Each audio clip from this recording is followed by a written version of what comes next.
Mi nombre es Marcus Adeyemi Oyelarán. Tengo 54 años. Soy capellán penitenciario federal, ordenado por la Iglesia Metodista de Nigeria, con 22 años de ministerio en prisiones de máxima seguridad en los Estados Unidos. He acompañado a 31 hombres hasta el momento de su ejecución. He visto morir a inocentes, he visto morir a culpables, he visto llorar a verdugos, pero lo que vi el 14 de octubre de 2014 en el interior de la unidad de Huntsville, en el estado de Texas, hermanos, eso no lo vi venir. Y llevo 11 años intentando encontrar palabras para describirlo. Lo que voy a contarles hoy puede que no me crean. Es normal. Yo tampoco lo habría creído si alguien me lo hubiera narrado antes de esa noche. Pero les juro por la sangre de Cristo Jesús, por el Evangelio que predico desde los 19 años, y por el rostro de mi madre, que ya está con el Señor, que cada palabra que saldrá de mi boca es exactamente lo que ocurrió, sin adornos, sin exageraciones, tal cual sucedió. Era octubre de 2014, en Huntsville, Texas, una ciudad pequeña, tranquila, conocida en todo el mundo por una sola razón. Tiene la tasa de ejecuciones más alta de cualquier estado en la historia moderna de los Estados Unidos. Yo llevaba 4 años trabajando en esa unidad. Conocía los pasillos, conocía el olor a desinfectante mezclado con acero oxidado. Conocía el sonido de las puertas de seguridad cerrándose a las 5:47 de la mañana. Creía que ya nada en ese lugar podía sorprenderme. Estaba equivocado. Pero antes de que les cuente lo que ocurrió dentro de esa sala de ejecución, necesito que entiendan quién era Elías Soto Camargo, porque si no conocen su historia desde el principio, no van a comprender la magnitud de lo que Dios hizo ese día. Elías Soto Camargo nació el 3 de marzo de 1976 en San Marcos, un municipio del departamento de San Marcos, en el suroccidente de Guatemala. El menor de 8 hermanos. Hijo de un agricultor que murió de tuberculosis cuando Elías tenía 9 años y de una mujer llamada Petrona Camargo de Soto, que lavaba ropa ajena para alimentar a sus hijos. A los 17 años, Elías cruzó la frontera hacia México. A los 19, entró a los Estados Unidos por el cruce de Laredo, con $40 en el bolsillo y un nombre escrito en un papel, el de un primo en Houston que nunca apareció. Durmió 3 semanas en la calle, comió de basureros.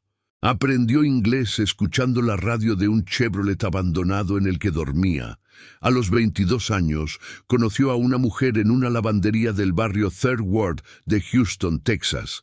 Se llamaba Rosario Inés Fuentes Batalla, 24 años, salvadoreña, hija de pastores. Ella lo llevó a la iglesia. Él resistió durante 2 meses. Luego, un miércoles de noviembre de 1998, Elías Soto Camargo cayó de rodillas frente al altar de la iglesia apostólica del barrio en Houston, Texas, y su vida cambió para siempre. Para siempre en más de un sentido, porque lo que Dios iba a pedirle a Elías en los años siguientes no era cómodo, no era seguro, era aterrador.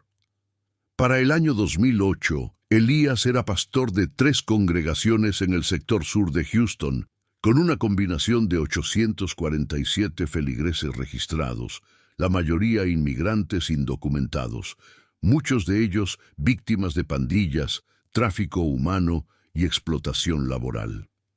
Su ministerio incomodaba a mucha gente. Denunciaba públicamente las redes de explotación que operaban en los negocios de construcción de la zona. 3 empresas constructoras habían recibido denuncias anónimas ante el Departamento de Trabajo Federal directamente relacionadas con la documentación recopilada por el ministerio de Elías.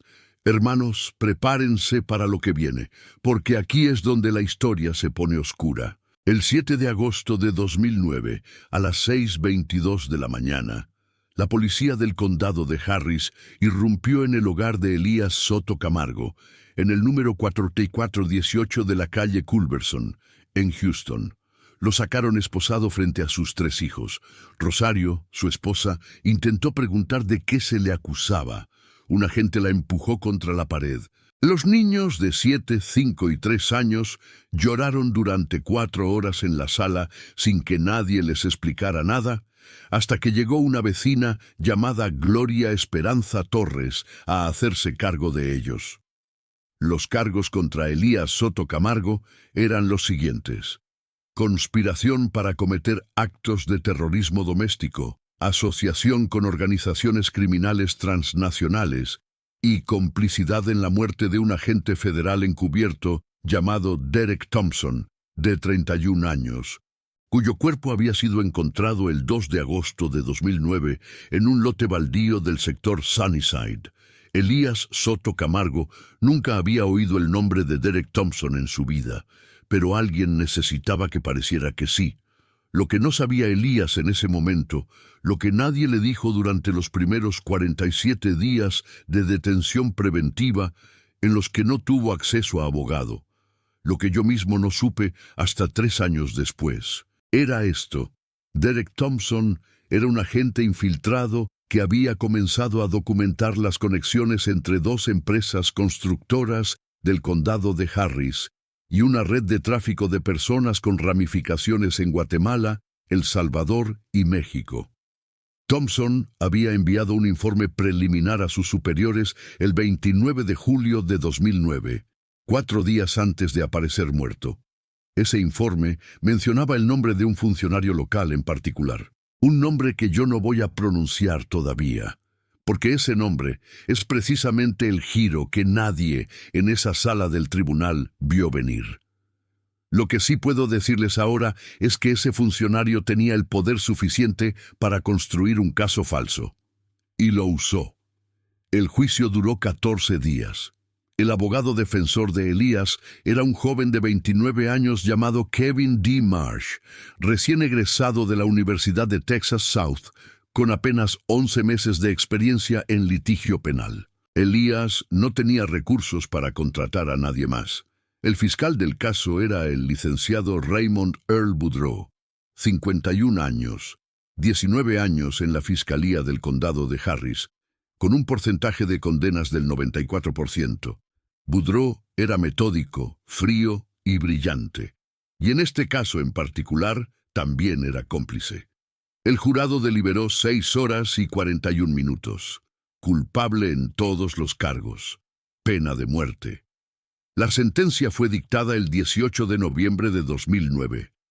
Elías escuchó la resolución sin moverse. Rosario, que estaba en la tercera fila, emitió un sonido que yo nunca había oído antes. No era un grito, era algo más profundo, algo que venía de un lugar en el cuerpo humano para el que no existe nombre. Elías pasó los siguientes 5 años en el Death Row, el corredor de la muerte de la unidad Ellis, en Huntsville. Celda de 2.7 por 3.6 metros. Ventana de 15 centímetros de ancho, 23 horas de encierro diario, 1 hora de patio, sin contacto físico con su familia. Las visitas eran a través de un vidrio de 3 centímetros de grosor, con un teléfono gris que a veces no funcionaba. En esos 5 años, Elías Soto Camargo hizo 3 cosas. Primera, nunca dejó de orar. Segunda, nunca dejó de predicar, a través del vidrio, a los guardias, a los presos de las celdas vecinas, a cualquiera que escuchara. Tercera, nunca firmó la declaración que le ofrecieron en 4 ocasiones distintas. Una declaración que consistía en 8 líneas. 8 líneas en las que Elías simplemente tenía que escribir que su fe era un engaño, que su Dios no existía y que él reconocía haber usado su ministerio como fachada para actividades criminales. A cambio de esas 8 líneas, cadena perpetua, con posibilidad de libertad condicional a los 20 años, Elías nunca firmó. Hermanos, lo que voy a decir puede sonar imposible, pero necesito que me crean. En la cuarta y última vez que le presentaron esa declaración, el funcionario que entró a su celda le dijo textualmente, y esto está registrado en el informe del Proyecto Inocencia, que obtuve años después, le dijo: Soto, usted es un hombre inteligente. Firme esto y verá a sus hijos crecer. No firme, y sus hijos lo verán morir en televisión. Elías tomó el papel. Lo miró durante 40 segundos completos. Lo devolvió sin decir una palabra. La fecha de ejecución fue fijada para el 14 de octubre de 2014, a las 6:00 p.m. Fue en ese momento cuando yo entré en la historia. Me llamaron el 10 de octubre de 2014. Eran las 8:47 de la noche. El número que apareció en mi teléfono era el de la administración de la unidad de Huntsville. El director de la capellanía penitenciaria, el reverendo Howard T. Simmons, me dijo en voz muy baja: Marcus, necesitamos que vengas. Hay un condenado que no quiere ningún capellán asignado por el Estado. Solo pide uno que hable español y que sea pastor evangélico. Me dio el nombre: Elías Soto Camargo. Tomé el primer autobús a las 5:30 de la mañana del 11 de octubre. Huntsville quedaba a 76 kilómetros de Houston. El viaje duró 58 minutos, los 58 minutos más silenciosos de mi vida. Afuera, el cielo de Texas en octubre era de ese azul oscuro que parece pintura, y el calor era pesado incluso a esa hora. Unos 27 grados. Olor a tierra roja y a diésel del autobús. Llegué a la unidad a las 6:34 de la mañana. El guardia de la entrada, un hombre fornido de unos 45 años, con el nombre Kowalski en la placa, me miró con una expresión que yo ya conocía en ese trabajo. La expresión de alguien que ha visto demasiado y ha dejado de sorprenderse. Me hizo pasar el detector de metales 2 veces. Revisó mi Biblia página por página. Tardó 23 minutos en procesarme. Me llevaron al bloque 12, sección F, el corredor de la muerte. El pasillo olía a cloro y a algo que no puedo describir de otra manera que como miedo acumulado. El sonido de mis zapatos sobre el suelo de concreto resonaba de una manera que hacía que cada paso pareciera una sentencia. Las luces eran de un blanco frío, sin sombras. Pasé frente a 7 celdas antes de llegar a la número 8. En cada una había un hombre. Ninguno dijo nada. Todos me miraron. Elías Soto Camargo estaba sentado en el borde de su cama cuando llegué a su celda. Tenía 38 años en ese momento, pero parecía de 50. El encierro hace eso con los hombres. Llevaba una camisa blanca de la prisión y pantalones beige. Estaba descalzo. Tenía una Biblia sobre las rodillas. La Biblia estaba tan usada que las tapas habían desaparecido y las páginas estaban unidas con una liga de color azul. Me miró. Me miró sin miedo. Eso fue lo primero que noté. No había miedo en sus ojos. Había algo más que tardé 3 días en identificar. Luego lo identifiqué. Había certeza. «¿Usted es el pastor nigeriano?», me dijo en español. «Sí», le dije. «Marcus Oyelarán, ¿cómo está usted?». Sonrió. Me dijo: «Estoy bien, hermano. Dios me dijo que vendría alguien esta semana. No sabía que sería de Nigeria». Hermanos, les juro que eso fue exactamente lo que dijo. Lo tengo escrito en mi diario de esa noche porque sabía que necesitaría recordarlo. Pasé con Elías las siguientes 67 horas, 3 días, 4 noches. Me permitieron quedarse en la unidad en una habitación de capellanía a 40 metros de su celda. Llegaba a verle a las 7 de la mañana y me retiraba a las 9 de la noche. En esas horas me contó todo. Su historia, la de Rosario, la de sus hijos, que para ese momento tenían 12, 10 y 8 años. Me habló de la noche en que lo arrestaron, de los 47 días sin abogado, del juicio, de las 4 veces que le ofrecieron firmar la declaración. Y me contó algo más, algo que cambió completamente mi comprensión de todo lo que estaba a punto de ocurrir.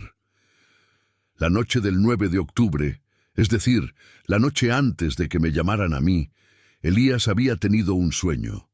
En el sueño, un hombre alto, con una túnica que emitía una luz que no era luz eléctrica, se paró frente a su celda y le dijo: «No tengas miedo. Mañana llegará un testigo, y el martes todos sabrán». El 10 de octubre me llamaron.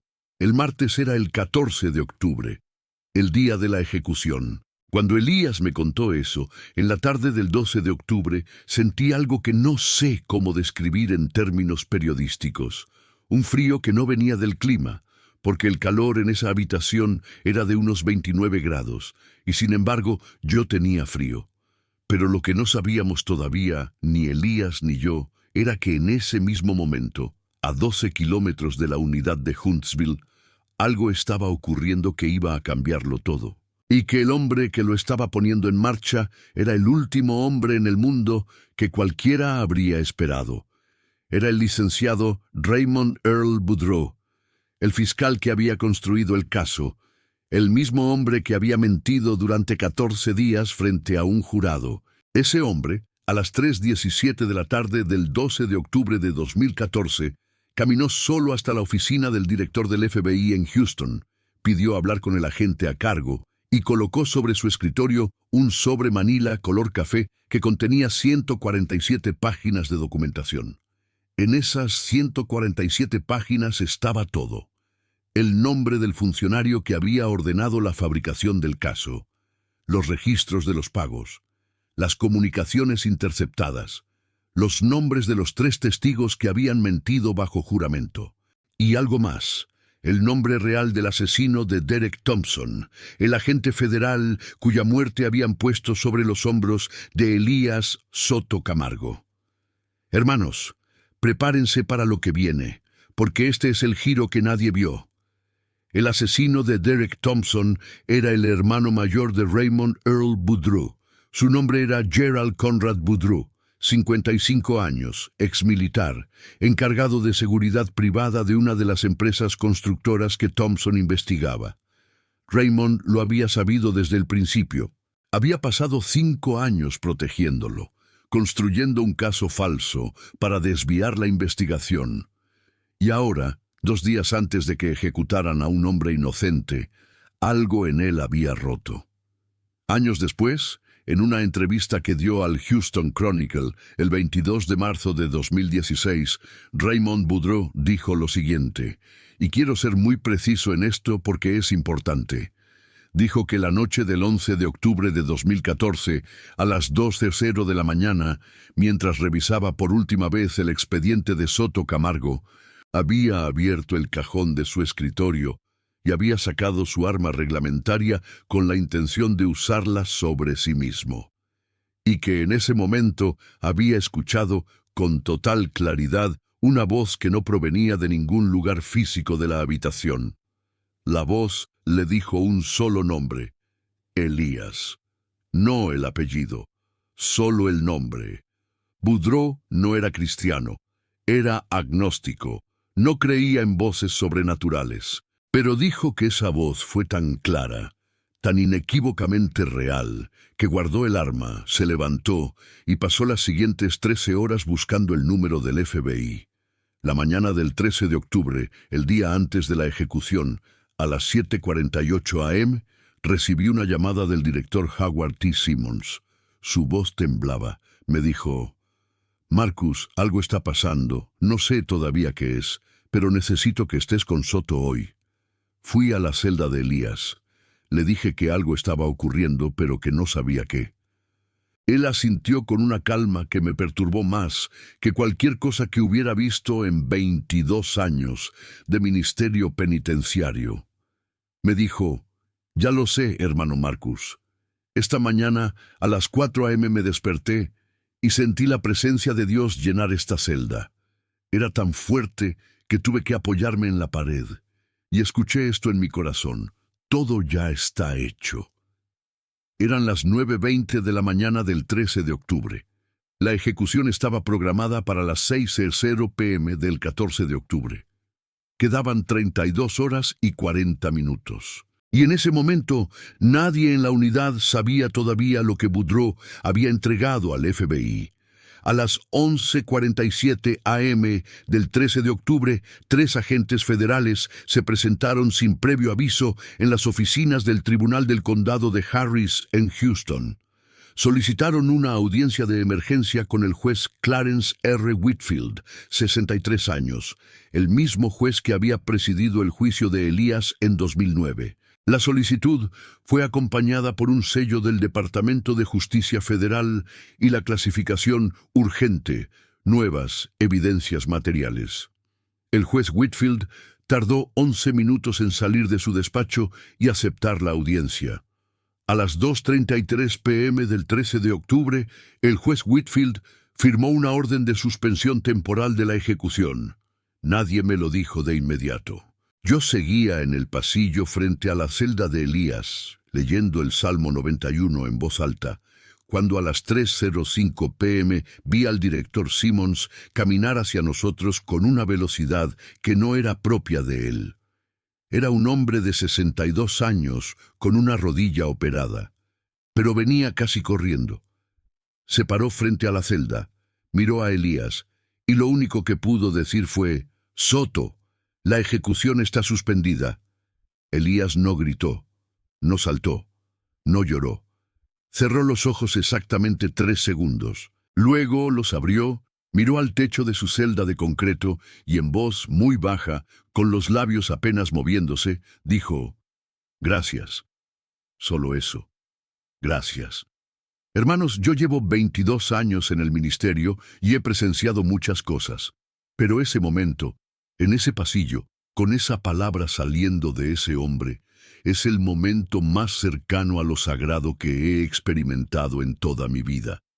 Pero no crean que la historia terminó ahí, porque lo que pasó después nadie lo esperaba.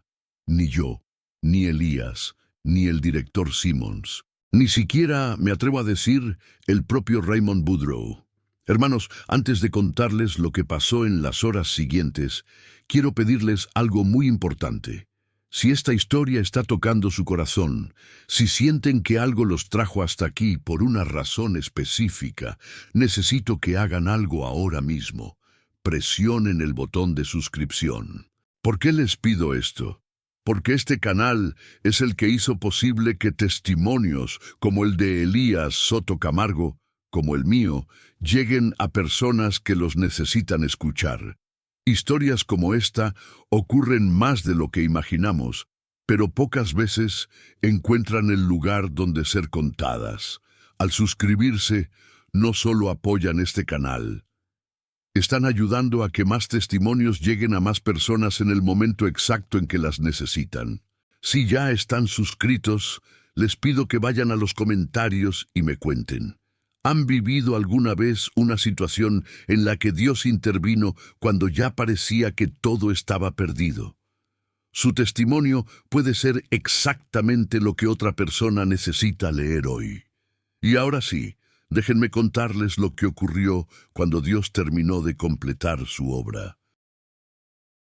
A las 6:15 p.m. del 13 de octubre, la misma hora en que estaba programado el inicio del protocolo de ejecución para el día siguiente, el agente especial Thomas R. Garrett del FBI de Houston convocó una conferencia de prensa de emergencia. La conferencia fue transmitida en vivo por las cadenas locales de Houston, ABC 13 y KHOU 11. También la cubrió el Houston Chronicle, el Dallas Morning News y más tarde la Associated Press. En esa conferencia de prensa, el agente Garrett leyó el siguiente comunicado, y lo que voy a decirles es el resumen de ese comunicado, porque lo estudié durante meses después. El Departamento de Justicia Federal confirmaba que había recibido evidencia nueva y sustancial en el caso del estado de Texas contra Elías Soto Camargo, que dicha evidencia señalaba directamente a irregularidades graves en la construcción del caso original, que la investigación se ampliaría para incluir a funcionarios locales y a individuos con vínculos a redes criminales transnacionales, y que, como medida cautelar, La Fiscalía del Condado de Harris había sido notificada formalmente de la suspensión del caso. Cuando vi la transmisión en la televisión de la sala de capellanía a las 6:47 p.m., con el director Simmons sentado a mi lado, ambos en silencio, sentí que el suelo bajo mis pies era diferente, como si algo en la realidad física de esa habitación hubiera cambiado. Pero el momento más impactante todavía estaba por venir. A las 8:20 p.m. de ese mismo 13 de octubre, un guardia llamado a mi habitación de capellanía.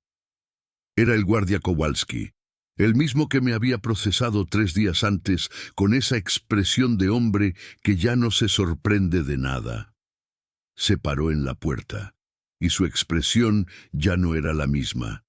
Tenía algo distinto en los ojos. Me dijo: «Pastor, hay alguien que quiere hablar con usted, es urgente». No me dijo quién.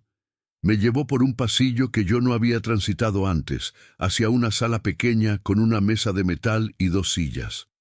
Me dijo que esperara. 5 minutos después, entró Raymond Earl Boudreau. Tenía 51 años. Era un hombre corpulento, con el cabello entrecano y una mandíbula que parecía tallada en piedra. Lo había visto en las fotos del expediente que me había mostrado Elías. En persona, era más grande y estaba destrozado. Tenía los ojos rojos. Cargaba el peso de 5 años de silencio en cada línea de su cara. Se sentó frente a mí. Estuvo 40 segundos sin hablar. Luego me dijo: «Necesito que me lleve con él». No tuve que preguntar con quién. El director Simmons autorizó el encuentro en 4 minutos. Fue el proceso de autorización más rápido que he visto en 22 años de trabajo penitenciario. A las 8:53 p.m. del 13 de octubre de 2014, Raymond Earl Boudreau entró al pasillo del corredor de la muerte y se paró frente a la celda número 8 del bloque 12, sección F. Elías estaba sentado en el borde de la cama, con su Biblia sin tapas sobre las rodillas. Levantó la vista. Vio a Boudreau. Los 2 hombres se miraron durante varios segundos, sin decir nada.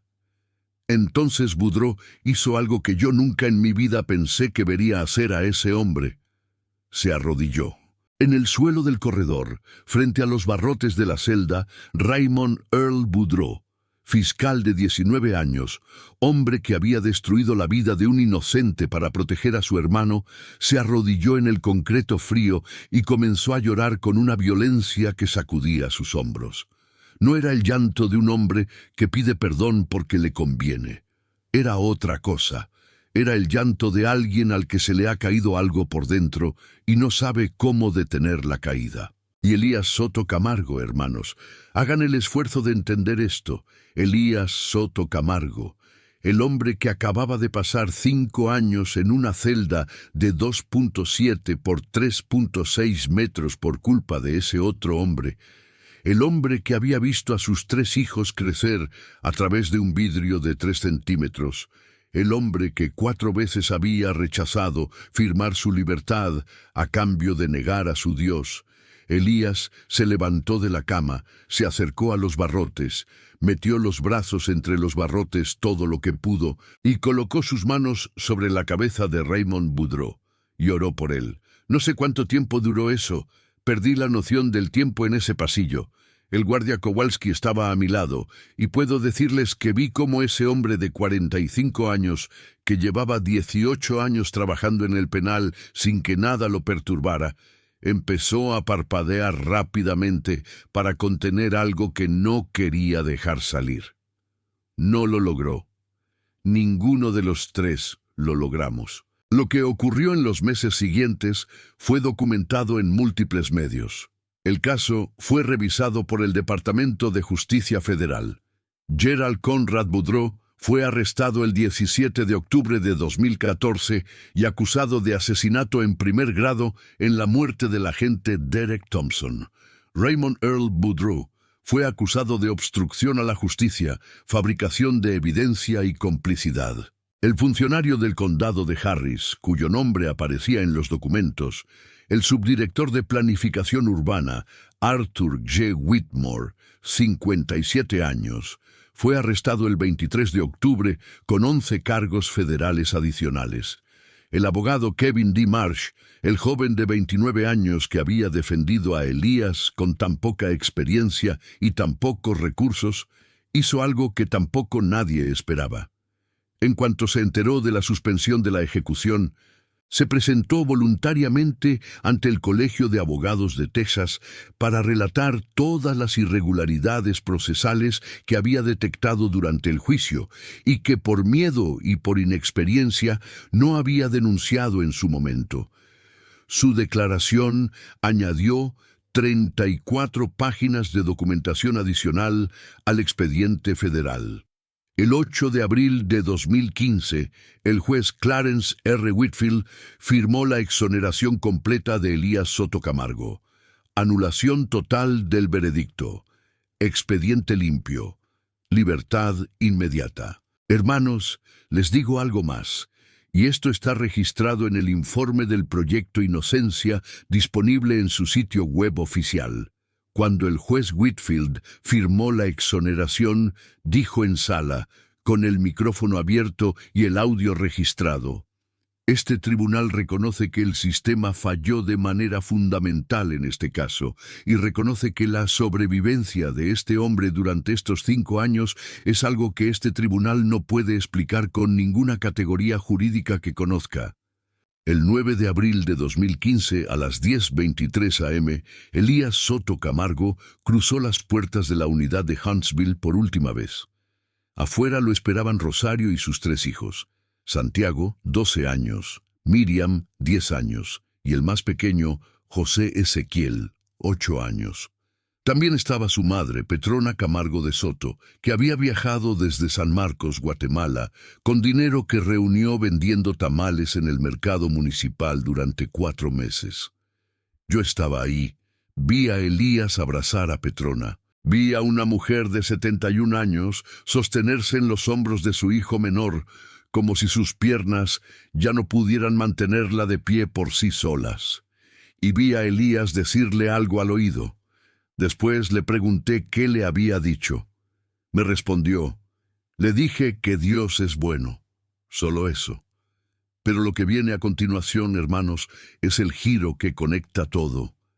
El giro que yo no entendí hasta que Elías me lo contó 2 meses después, cuando ya estaba libre, y nos reunimos en una cafetería de Houston para tomar café. Me contó que la noche antes de que Boudreaux entrara a entregarle la evidencia al FBI, la noche del 11 de octubre, Elías había estado orando desde las 11:30 p.m., orando por sus enemigos, específicamente por Raymond Boudreaux, orando por el fiscal que lo había condenado, que lo había metido en ese corredor, que lo había mantenido ahí por 5 años, orando por él por nombre.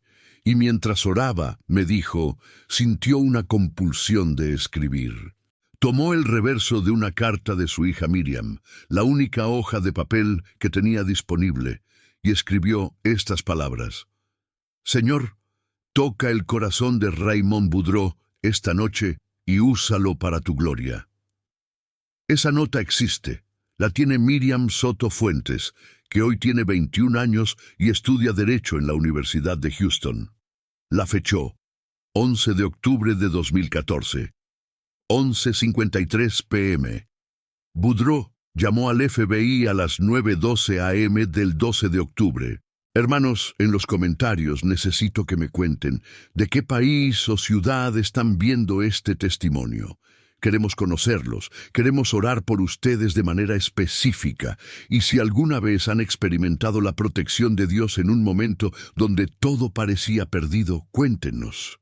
Su historia puede ser la chispa que encienda la fe de alguien que está leyendo ahora mismo. También, si tienen alguna sugerencia para este canal, algo que quisieran ver, algún tipo de testimonio que los ayudaría, díganoslo. Su opinión es importante para nosotros. Ahora, déjenme contarles lo que ocurrió en los meses y años que siguieron. Para diciembre de 2015, Elías Soto Camargo había reabierto su ministerio en Houston, no en el mismo local, en uno más grande. La Iglesia Apostólica del Barrio, donde Rosario lo había llevado por primera vez en 1998, le ofreció sus instalaciones los domingos por la tarde. El primer domingo asistieron 340 personas, el segundo 510. Para el tercer domingo de enero de 2016, la iglesia no tenía capacidad para todos y tuvieron que usar el estacionamiento, pero el milagro más grande todavía estaba por venir. En marzo de 2016, Raymond Earl Boudreau, mientras esperaba su juicio federal, solicitó ser bautizado. El hombre que lo bautizó fue Elías Soto Camargo. El bautismo ocurrió en una piscina pública del barrio Third Ward, el mismo barrio donde Elías había dormido en las calles a los 19 años. Asistieron 147 personas. 46 de ellas se convirtieron ese mismo día, una por una, después de que Raymond Boudreau salió del agua y dijo frente a todos, con la voz quebrada: «Yo condenaba inocentes, Dios me perdonó, ustedes también pueden serlo». El guardia Kowalski renunció a la unidad de Huntsville en julio de 2016. Hoy dirige un ministerio de reinserción para exconvictos en la ciudad de Conroe, Texas, a 40 kilómetros de Houston. Me ha escrito 2 veces. La última vez me dijo que tiene 67 personas en su programa y que el primer hombre que lo ayudó a arrancar el ministerio fue Elías Soto Camargo, el joven abogado Kevin D. Marsh, el de 29 años que había tenido tanto miedo durante el juicio, recibió reconocimiento formal del Colegio de Abogados de Texas por su declaración voluntaria. Hoy trabaja como investigador independiente en casos de inocencia declarada. A la fecha, ha contribuido a la exoneración de 9 personas en el estado de Texas. Y Miriam Soto Fuentes, la hija de 10 años que vio a su padre ser sacado esposado de su casa cuando ella tenía 5 años, la misma niña que guardó la nota que su padre escribió la noche antes de que todo cambiara. Hoy tiene 21 años y cursa el 4º año de Derecho en la Universidad de Houston. Quiere ser jueza federal. Me lo dijo ella misma la última vez que vi a su familia, en noviembre de 2024. Me dijo: «El día que me gradúe, lo primero que haré será colgar esa nota enmarcada en mi oficina, para recordar que la justicia de los hombres se equivoca, pero la de Dios nunca». Petrona Camargo de Soto, la madre de Elías, falleció en San Marcos, Guatemala, el 14 de febrero de 2021. Tenía 78 años. Murió en su casa, en su cama, con Elías a su lado. Elías me llamó esa noche. Me dijo que lo último que su madre había dicho en voz muy baja había sido esto: «Dios es bueno».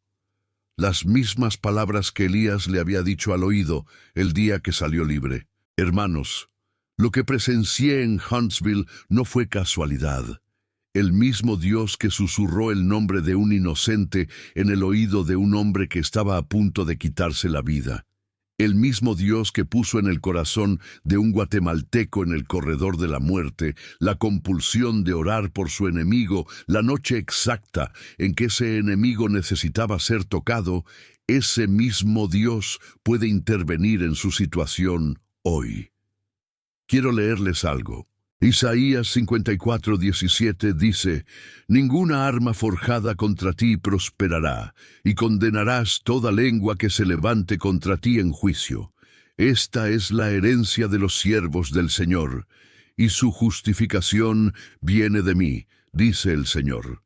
Si usted está pasando por una situación donde parece que el sistema le falló, donde parece que los hombres han tenido la última palabra sobre su vida, donde parece que la puerta está sellada y no hay salida, este mensaje llegó a usted en el momento exacto.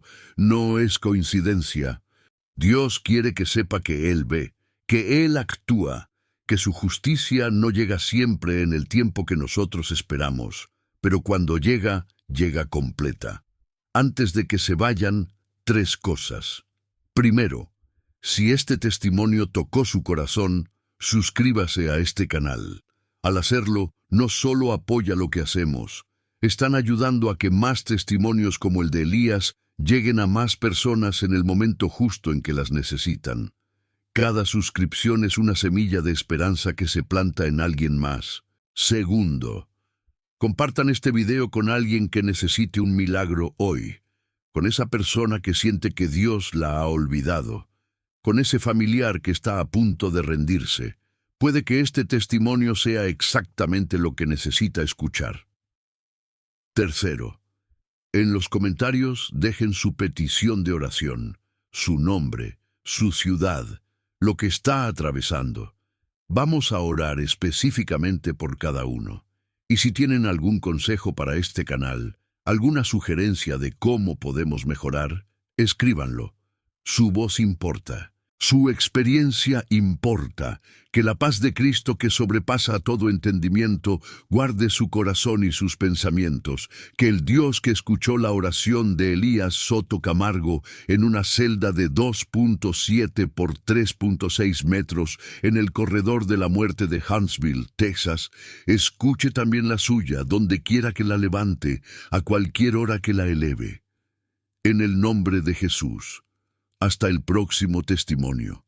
Que Dios les bendiga grandemente.